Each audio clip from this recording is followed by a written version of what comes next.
अगला है भाई ट्राई बेसिक। ट्राई बेसिक कौन से होते हैं? Which gives 3H positive ion in the aqueous solution. ठीक है, जो 3H पॉजिटिव आयन दे, या मैं कहूँ कि 3 हाइड्रोनियम आयन दे, हम उनको क्या कहेंगे? ट्राई बेसिक कहेंगे। फॉर एग्जाम्पल, मैंने H3PO4 को जब डिसोसिएट किया एक्वस सॉल्यूशन में, जब मैं उसको लेके गई तो डिसोसिएट हो जा रहा है भाई H3O positive plus H2PO4 negative के अंदर। यहाँ से मुझे एक हाइड्रोनियम आयन मिला। फर्दर आपका H2PO4 नेगेटिव फिर से एक्वस सॉल्यूशन में डिसोसिएट हो जा रहा है H3O पॉजिटिव HPO4 2 नेगेटिव के अंदर, और फिर आपका HPO4 2 नेगेटिव फिर से डिसोसिएट हो जाएगा H3O positive plus PO4 2 negative. हम डायरेक्ट डिसोसिएट करके दिखा देते हैं कि यहाँ से हमें 3H positive and PO4 2 negative मिलेगा, बट एक्चुअल में ये 3 स्टेप में प्रोसीड करता है भाई। हमें 3 हाइड्रोनियम आयन देता है, ट्राई बेसिक इन नेचर होता है। ठीक है, यहाँ से देख के हमें डायरेक्ट समझ आ रहा है 3 हाइड्रोजन थे, तीनों दे दिए, means try basic in nature है। लेकिन कुछ स्ट्रक्चर के बेसिस पे मैं ट्राई बेसिसिटी को जैसे डिफाइन करूं, मैंने लिया था H3PO4। H3PO4 का कुछ इस तरीके का स्ट्रक्चर होता है भाई कि P जो होता है phosphorus, it have 5 valence electron, है ना। 5 वैलेंस इलेक्ट्रॉन है, तो इसने 5 बॉन्ड हमारे फॉर्म किए हैं, OH OH OH and double bond with oxygen इधर रहा। ठीक है, तो एक्चुअल में क्या होता है कि फॉस्फोरस उन्हीं हाइड्रोजन को एक्वस सॉल्यूशन में दे पाता है भाई, जो डायरेक्ट हमारे फॉस्फोरस के साथ अटैच नहीं होते हैं। जैसे कि मैं इनमें हाइड्रोजन की बात करूं तो ये फॉस्फोरस हमारा ऑक्सीजन के साथ अटैच है, आफ्टर दैट ऑक्सीजन हमारी हाइड्रोजन के साथ अटैच है बेटा।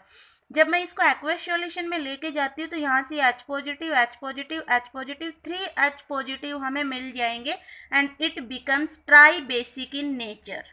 ठीक है, लेकिन अगर मैं बात करूं H3PO3 में, ऑर्थोफॉस्फोरस एसिड, ये होता है बेटा orthophosphoric acid and it is orthophosphorous acid.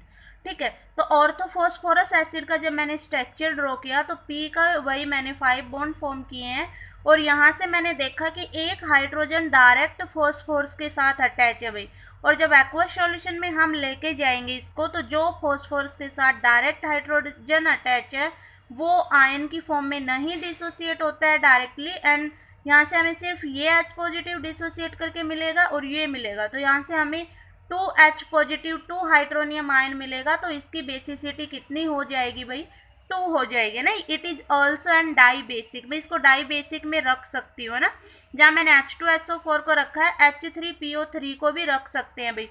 देखो दिखने में तो 3, मुझे अगर मैं स्ट्रक्चर ड्रॉ करके नहीं देखती, डायरेक्ट देखते कि H3PO3 कितने हाइड्रोनियम आयन, 3 हाइड्रोनियम आयन हमें डायरेक्ट दिख रहे हैं ना, तो गलत हो जाता है ना। H3PO3 में हमें 3 दिख रहे हैं और एक्चुअल में 3 ही देता है, ट्राई बेसिक इन नेचर ही होता है। लेकिन H3PO3 में तीनों हाइड्रोजन नहीं देता है एक्वस सॉल्यूशन में। रीजन क्या है? क्योंकि एक हाइड्रोजन डायरेक्ट फॉस्फोरस के साथ अटैच है और वो एक्वस सॉल्यूशन में आयन की फॉर्म में नहीं जा रहा है भाई। ठीक है, तो on the basis of structure मैंने देखा कि H3PO3 is dibasic and H3PO4 is tribasic in nature. तो ये अकॉर्डिंग टू बेसिसिटी मैंने एसिड को डिफाइन किया है कि monobasic, dibasic and tribasic क्या है। उसके बाद हम पढ़ लेते हैं प्रिपरेशन ऑफ एसिड की एसिड को हम कैसे प्रिपेयर कर सकते हैं। तो बाय सिंथेसिस, सिंथेसिस मेथड से हम जनरली बाइनरी एसिड को ही प्रिपेयर कर पाते हैं। Binary acid which have 2 components, है ना, 2 elements, 2 components like HCl HI, है ना। H और I 2 एटम है, 2 कंपोनेंट है, 2 एलिमेंट है ना। HCl 2 कंपोनेंट है, H और Cl 2 एटम है। ठीक है बेटा, तो which have only 2 component, 2 atom, 2 element we can say. ठीक है, तो बाई सिंथेसिस प्रोसेस से हम सिर्फ बाइनरी एसिड को ही प्रिपेयर कर सकते हैं भाई, like H2 plus Cl2 converted into 2HCl। ठीक है, अगला हमारा प्रिपरेशन का मेथड है by the action of non metallic oxide with H2O। तो हमारे जो नॉन मेटेलिक ऑक्साइड होते हैं बेटा, वो जर्नली हमारे एसिडिक इन नेचर होते हैं। ठीक है, क्या होते हैं? Acidic in nature. और जब मैं किसी एसिड को वाटर के साथ मिक्स कर रही हूँ तो मुझे क्या मिलने वाला है? एसिड ही मिलने वाला है, क्योंकि वाटर क्या है? एक न्यूट्रल है। तो मैंने क्या किया कि action of non metal with water, अब नॉन मेटल मेरा एसिडिक है, उसको मैं वाटर के साथ मिलाऊंगी तो मुझे कोई एसिड मिलने वाला है ना, एसिड की प्रिपरेशन हम पढ़ रहे हैं। तो SO3 plus H2O converted into H2SO4। SO3 एक नॉन मेटल ऑक्साइड है, सल्फर का है ना, सल्फर का नॉन मेटल ऑक्साइड है हमारा ये। SO3 की फॉर्म में भी हमारा सल्फर का ऑक्साइड एग्जिस्ट करता है बेटा, एंड SO2 की फॉर्म में भी एग्जिस्ट करता है, ठीक है। वो सल्फर डाइऑक्साइड होती है और ये सल्फर ट्राईऑक्साइड है।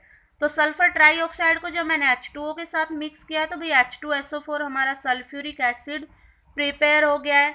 वही CO2 मैंने एक नॉन मेटल कार्बन लिया, उसका ऑक्साइड लिया, उसको H2O के साथ जब हमने रिएक्ट करवाया तो H2CO3 कार्बोनिक एसिड मिल हमारा बन के तैयार हुआ है, ठीक है। अगला है by the action of non metal with oxygen.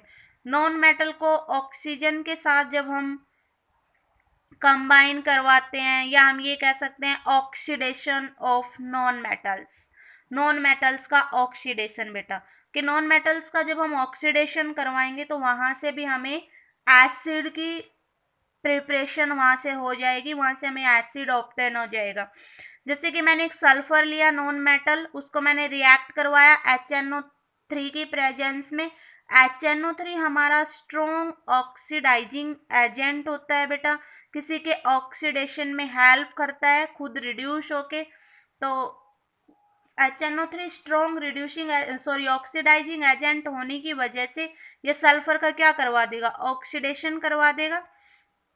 और इसने क्या किया, जब हमने सल्फर को HNO3 के साथ रिएक्ट किया तो ये कन्वर्ट हो जा रहा है किसके अंदर, H2SO4, H2O एंड NO2 के अंदर बेटा। H2SO4 सल्फ्यूरिक एसिड एक एसिड है ना। तो जब हम किसी सल्फर को नाइट्रिक एसिड के साथ रिएक्ट कर रहे हैं तो हमें सल्फ्यूरिक एसिड मिल रहा है। और आपको पता ही है कि सल्फ्यूरिक एसिड को हम किंग ऑफ एसिड भी बोलते हैं बेटा, ठीक है। अगला है बाय डिस्प्लेसमेंट। डिस्प्लेसमेंट की हेल्प से भी हम किसी एसिड की प्रिपरेशन कर सकते हैं।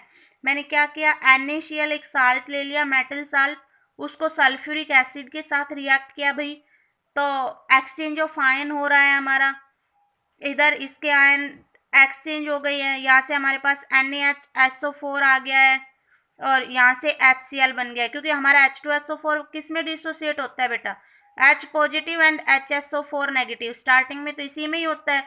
फिर जब मैं दोबारा HSO4 को वाटर के साथ रिएक्ट करूंगी तो फिर से H positive and SO4 2 negative में डिसोसिएट होता है ना। तो जब मेरा H2SO4 H positive and HSO4 negative में डिसोसिएट हुआ तो यहाँ से H पॉजिटिव इस Cl के साथ जुड़ के क्या बना लेगा, HCl बना लेगा। और आपका जो HSO4 है ये Na के साथ जुड़ के क्या बना लेगा, NaHSO4 बना लेगा, ठीक है। तो यहाँ से हमें किसकी प्रिपरेशन मिल गई है, हाइड्रोक्लोरिक एसिड की प्रिपरेशन मिल गई है। अगला हमारा NaNO3, इसको जब मैं H2SO4 के साथ करूंगी तो सेम हमारा यहाँ से HNO3 निकल जाएगा और NaHSO4 बन जाएगा। तो यहाँ से हम क्या कर सकते हैं, एक नाइट्रिक एसिड की भी प्रिपरेशन करते हैं। तो बाय एक्सचेंज ऑफ आयन हमने नाइट्रिक एसिड भी बना लिया और हाइड्रोक्लोरिक एसिड भी बना लिया। तो ये प्रिपरेशन ऑफ एसिड थी। आज के लेक्चर में हमने physical properties of acid, preparation of acid पढ़ा है। नेक्स्ट लेक्चर में हम केमिकल प्रॉपर्टीज ऑफ एसिड पढ़ेंगे बेटा।